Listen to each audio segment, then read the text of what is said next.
And welcome everyone. It's really great to see you. It's great seeing things pop up in the chat as to where people are from. Just to give you a little bit of an intro to me, I am an executive coach and trainer. I'm also an author, and I'm going to give you an insight into a coaching model that I designed and wrote about today. And the reason why I want to talk about coaching and training or facilitating today is one of the things I noticed when I did my coach training was how much it positively impacted the way that I trained.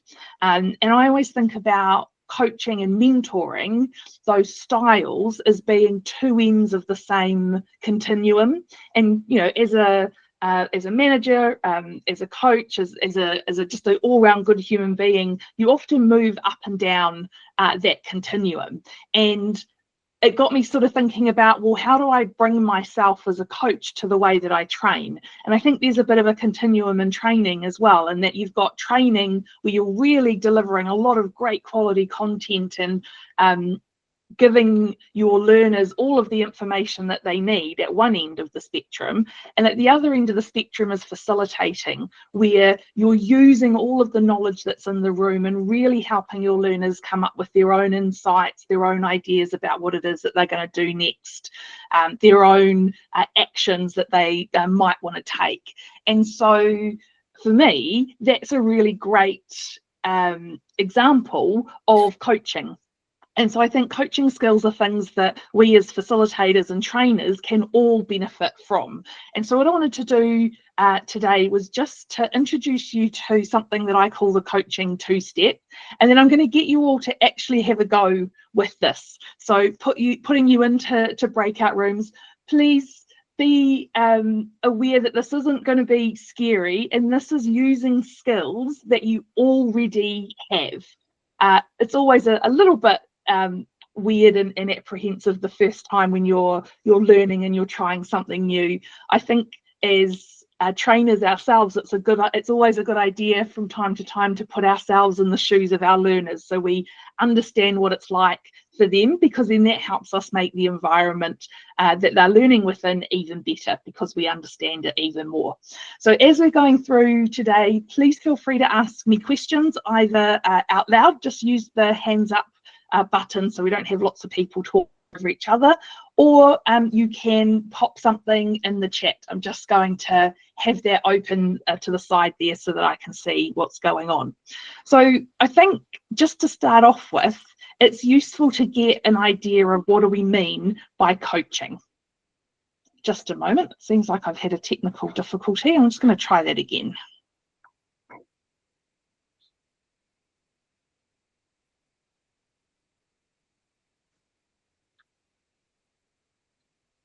Okay, there we go.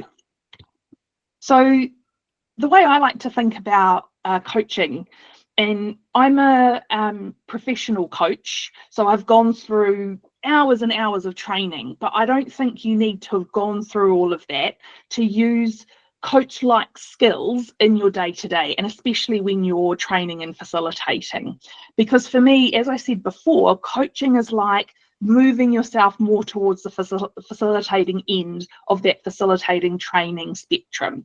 It's really about giving someone great quality attention, and as trainers, that can be so difficult at times. So I don't know about you, but often I'm sitting there, I'm thinking about the time, how much have I got left? Am I running over? Am I under? Where am I in relation to breaks? So have I lost people's attention? Do I need to get people's attention? What's the next thing that needs to that's coming up in the facilitator guide that we need to cover? Are there participants that look like they're not engaged or engaging in behaviours that might be a little problematic? All of this stuff is going on in our heads, and yet what I'm saying is that to effectively use coaching in a training, you need to be able to give someone all of your attention, and that's something that I'm going to come back to in a moment. And then this next piece, I think, is something that you will all recognise, that when you can get people thinking out loud, and often you're going to do that because you're asking them questions, they will then come up with some insights that then unlocks the learning for them and then brings to life how it is they might put that into practice.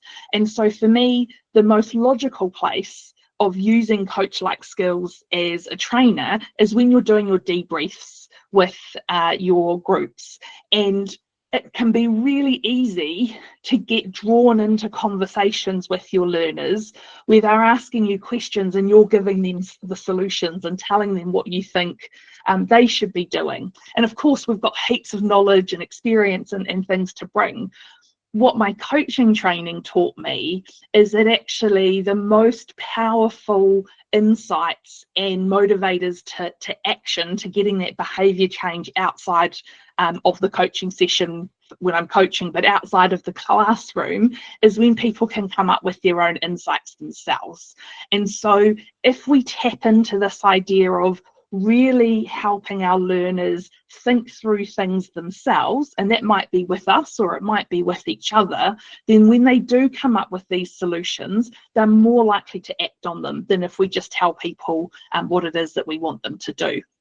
Before I move on, I just wanted to check in with you all and understand from you what thoughts are coming up or questions when you read that definition of coaching I've put on the screen.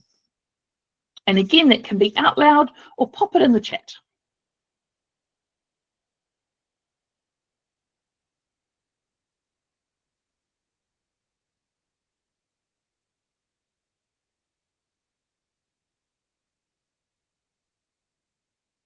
Oh, thanks, Adrian. So great to hear that it's really relatable to facilitating learning. Do you know what? I'm not going to let you wait anymore. Let's dive in and have a look at the coaching two-step. And I call it the coaching two-step. Just a moment, we'll just get that slide moving. I call it the coaching two-step because it is about dancing in the moment. And dancing can be lots of fun, and there's always a structure to a dance. You know, if you, I can't name every dance I see, but there are some that are just instantly recognizable, and that's because they have these really lovely foundation steps that regardless of what's happening, wherever anybody goes, you've always got this foundation to come back to. And that's why I call this the coaching two-step, because this model gives you a foundation to always come back to. No matter how lost or where it is that you've got it in a conversation, you can always come back to this. But the beauty of it is this is just the foundation. You've got your own style and flair and things that you can bring to the way that you facilitate. And this model gives you that flexibility to go in all of those directions.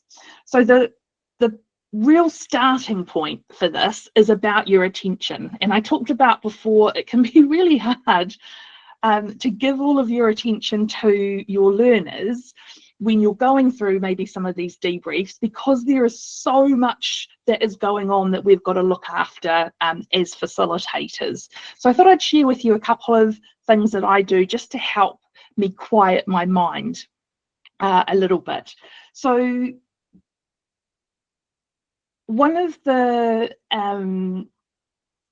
there's a coach called Nancy Klein, who I really love, and she talks a lot about the power of attention and how when you're giving someone your best quality attention, it enables them to do their best thinking. And you know this because, you know, I'm sure most of you will have had a situation where you've gone to talk to someone and they're typing away on their computer or they're looking at their phone and they're going, yep, just I'm listening, keep talking to me. And when you're talking to them, it's really hard to keep going because you feel that their attention is not on you. And so you tend to start stuttering in your speech, you start losing your train of thought, all of these things start coming up for you. And so when we're with our learners, the reason we want to give them our best quality attention is so that they are given the best environment possible to do their best thinking. And so what I tend to do when I'm doing my debriefs with my learners is I tend to build it into the way that I've designed the session. So I know if everyone's gone off for an activity, that when they come back, there's going to be a debrief. So while they're away at their activity, I always just take a few minutes, look over my notes, work out where I am with my time, work out when's everyone going to be back from the debrief, when does the debrief need to end, and then I'll have something that will signal that for me. So usually there's a clock somewhere that I can see. Sometimes I put a timer on. I've got an Apple Watch, so I can have a silent timer that just buzzes on my wrist that lets me know when it's time to wrap up the debrief. And what that does is it just helps give me that moment of calm, that in the moment of doing the debrief, there is nothing else I need to focus on. It is just the debrief. So that helps me to keep my attention on my learners and keep my attention on helping them do the thinking themselves. So when I'm giving them all my attention, and of course, you know, I will have asked a great question around, you know, what came up for you in your debrief. You've now got these two options, and this is where you can start to use some of those coaching skills. So the first one is whatever the person says to you, the first thing they say to you, ask them to tell you more. Because what you're doing there is you're getting them to keep going on this train of thought. They will have learned a lot of things from the activity that they've just done. Now they need to process it. And so when you ask them to tell you more, it's a bit like that situation where if you get stuck on a problem and you go to talk to a friend about it because you're trying to get their advice, but as you're telling them the problem, the idea or the answer comes into your head straight away, that's what you're trying to replicate here. So keep that person talking just a little bit more so that you've got them to continue to process that information that they're learning, so they're getting closer to that insight. And then the other thing that you can do is you can, especially if you've got someone who's said a lot, and that's something we often have to manage as facilitators, the people that love to talk, is you can really briefly summarize back what you've heard. And that does a couple of things. One, it helps to build that trust between you and your participants and increase that level of psychological safety, because they know that you're giving them your attention, you're actually listening. But also, when they hear that information back again, they get to process it in a different way. So they've heard themselves talking about it out loud. Now they've heard you repeat it back to them out loud. And again, these are just other ways to help get them closer to realizing their own insights. So what I want to do is give you all a chance to have a little bit of a play around with this. Before that, I've just noticed there are a couple of things in the chat, so I wanted to have a look at those. So Rutherford, yeah, I really love your point there, that now you're moving to a more synchronous style of training. It is more about teaching people how to think. And especially, I'm guessing the majority of us, we're working with adults. And so adults, they know a lot of stuff already. They will have come across a lot of models, lots of different ways of doing things. And so really that is what you want to get to, is you want to tap into the knowledge that they have already and help them pull that out to be able to apply that to different situations. And just from Ariel there, talking about how do you change your mindset to move to a coaching one rather than direct correction during a debrief. So I would use that time when people are in their activity just to take a moment while you're clearing everything to make sure that you're ready to give all your attention for the debrief, is to then think about, well, what is your intention here? What is it that you want to do? And the reason I quite like, or the reason I've designed the coaching two-step in this way, is that it helps interrupt your desire to give somebody the answer straight away. So if you think about your learner might give you an answer to something, instead of correcting them or telling them something different straight away, just ask them to tell you more. Get them talking a little bit more. They might actually find the error in their thinking themselves. The other thing that I would add, which is not part of the model, but something that I do as a facilitator, is I often then go out to the group and ask for other people's perspectives as well. My position as the facilitator, when I'm really operating much more in that role, is that I am not the expert in this particular topic. I'm not the be all and end all. What I'm doing is I'm facilitating, I'm pulling out the knowledge that other people have in the room to enable everybody to take from that what it is they want to. Okay, so what I'm going to get you to do is, I'm just going to move to another slide, but I've realized I've put an extra one in that I didn't intend. I'm sorry, I'm not sophisticated enough to miss it, so I'm just going to go straight to here. What I'm going to get you now to do is to go into breakout rooms of 2, and I'm not going to put you in there for a huge amount of time. You'll just have 5 minutes, so a minute to introduce yourself to the other person, and you can have a wee laugh at my spelling mistake in there. You can see I changed this question last minute and I didn't check the spelling. And then what I want you to do is, you'll have 2 minutes each way. Choose who's going to be the person who is asking the questions to begin with, and who is the person that is going to be answering the questions. And if you're the one asking the questions, so let's call you person A for ease, what I want you to ask is, what is one of your strengths? And then the person who is answering the question, let's call you person B, give your answer, as much or as little as you want to. And then if you're person A, you've now got these 2 opportunities, these 2 steps that you can take. Ask the other person to tell you more, or you can summarize back what it is that you've been hearing. And I want you to try and do each one of those 2 options at least twice. And then after that, just follow your natural, normal facilitator instincts and just see where that goes to. We'll send you a message to let you know that it's time to switch over. And so person A and B switch over, so that if you were the person that was answering the question before, now you're the one asking the question. Right, amazing. Great to see everyone back, and to see that a few of you had your cameras on, which is great for meeting people, and a few smiles as well.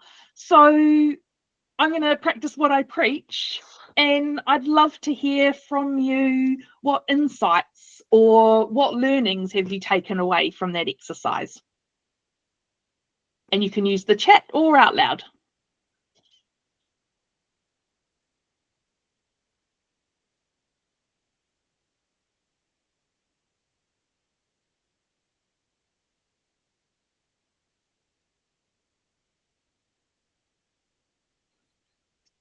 For myself, I found that literally just asking, a simple question after, I don't think I said, oh, could you explain more on that? And it opened up the door so much wider. And for the person I was paired with, but also for myself, like, I was able to learn a lot in a short amount of time. Amazing. Tell me more.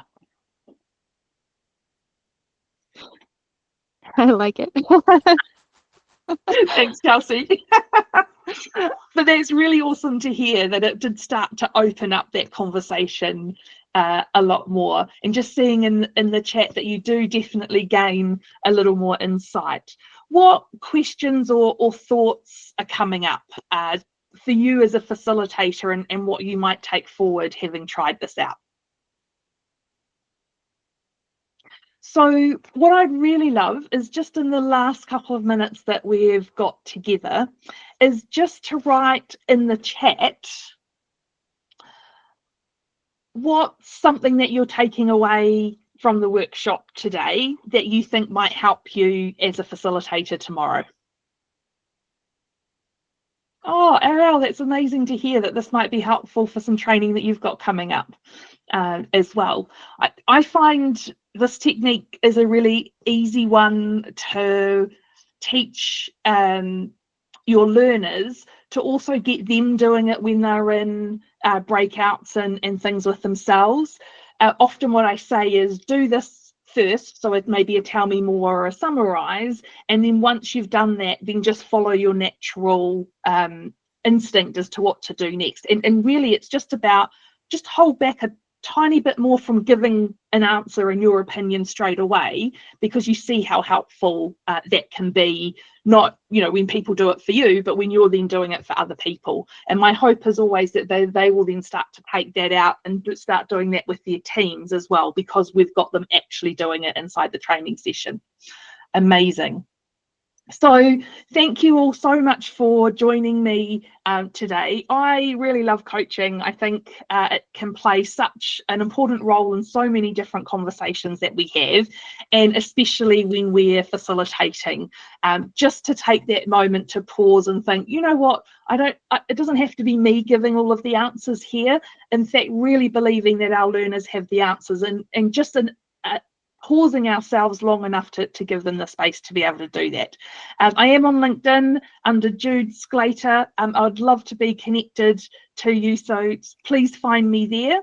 And thank you so much for the applause and the thumbs up. That's really made my day. So Tom, I suppose back to you. What happens now?